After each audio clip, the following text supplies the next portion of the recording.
Hey, I'm Dan at PaintballHistory.com. If you're as excited about paintball's past and present as I am, then you want to make sure that you check out Decay Nations at SC Village this weekend, September 28th and the 29th.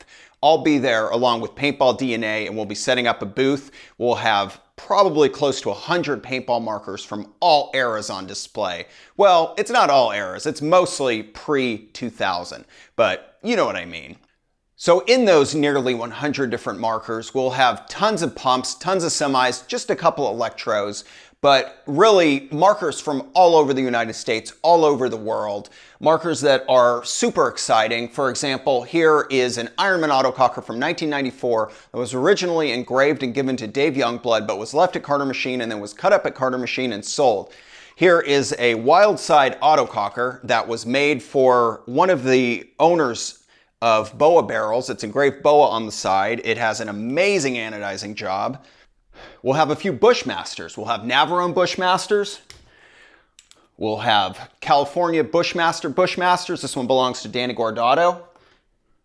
We'll have JTUSA Linus I Bushmasters. Here's a Team Ironman autococker that was originally engraved but later dremeled out for Rich Telford.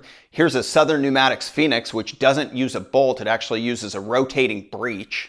Here's Vu's original autococker that he machined in about the mid-90s. According to Vu, this was the first autococker that PK Selective anodized, and he traded him a 6-pack to actually do this anodizing job. Here are two Phantoms. This is actually a prototype for the stock class Phantom. This is one of the first 100 original Phantoms. They used a Crossman grip frame. These were from about 1987. I did a video with Mike in Oregon at Super Game back in May where he actually talks all about his history. It's about 40 minutes long, and that video is coming up in the future. So if you're at all excited about paintball history, or maybe you just want to see some crazy splash anodizing jobs, maybe you just want to come out and see how many different Nelson styles we have on display that all fall into the period from 1983, 1981 up until about probably 1991.